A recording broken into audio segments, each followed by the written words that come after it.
Après la phase de la pose de la première pierre du marché de gros de la sous-préfecture de Doké par la marraine Anne-Désirée Ouloto, ministre de la fonction publique le 14 août dernier, Baron Éléonore, présidente de la Fédération des coopératives agricoles, se donne les moyens pour organiser le marché de produits vivriers dans la sous-préfecture de Doké. Face à ce défi considérable, elle exhorte toutes les femmes du vivrier de Doké, de Djibobli et de Zomplou à un même langage afin de consolider leurs acquis.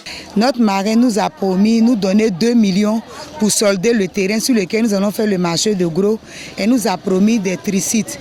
Par la grâce de Dieu, depuis le 1er octobre 2022, Madame a honoré ses promesses. Elle nous a donné les 2 tricites, elle nous a donné 10 sacs d'engrais, elle nous a donné 2 millions de francs pour pouvoir payer le terrain. C'est ce que nous avons fait. Et comme pour l'instant, le terrain n'est pas encore fait, nous avons commencé quand même parce que nous avons promis à Madame que le vivrier qui sort de chez nous est vraiment beaucoup.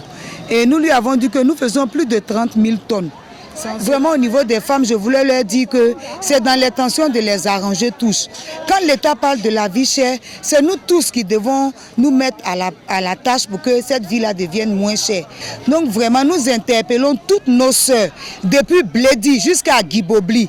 Le marché de gros nous appartient à nous tous. Que nous soyons de la CEDEAO, que nous soyons Guéré, que nous soyons Baoulé, Agni, Burkinabé, nous tous qui sommes dans le secteur, le marché nous concerne. Il faudrait qu'on puisse s'entendre pour que chacun à son niveau puisse gagner, car nous produisons pour que tous nous puissions sortir de la famine.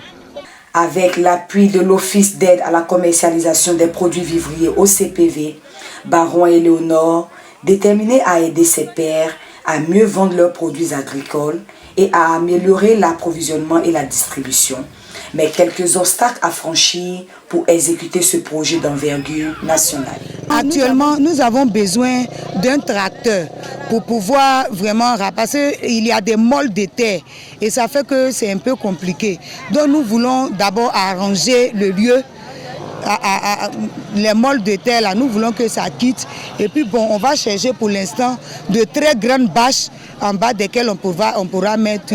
Mais en attendant aussi, on essaie de voir si nos moyens nous permettent d'avoir au moins 1 ou 2 conteneurs pour que les marchandises qu'on envoie là, on puisse stocker puis pouvoir fermer pour ne pas que les gens volent. La population de cette localité se dit heureuse de voir naître ce marché de gros qui serait un ouf de soulagement pour toute la région du Cavaly. Le marché de gros, ça nous arrange.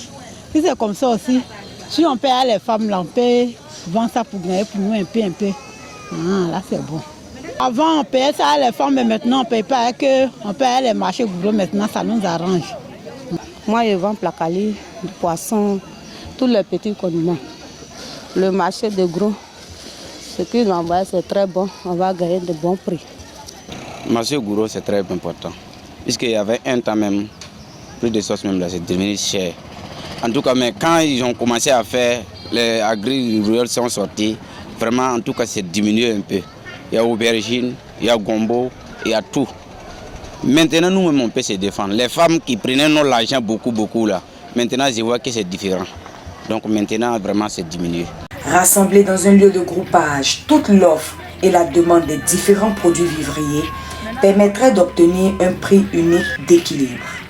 Ainsi, la transparence et les coûts des transactions seront fortement réduits pour le bonheur de tous.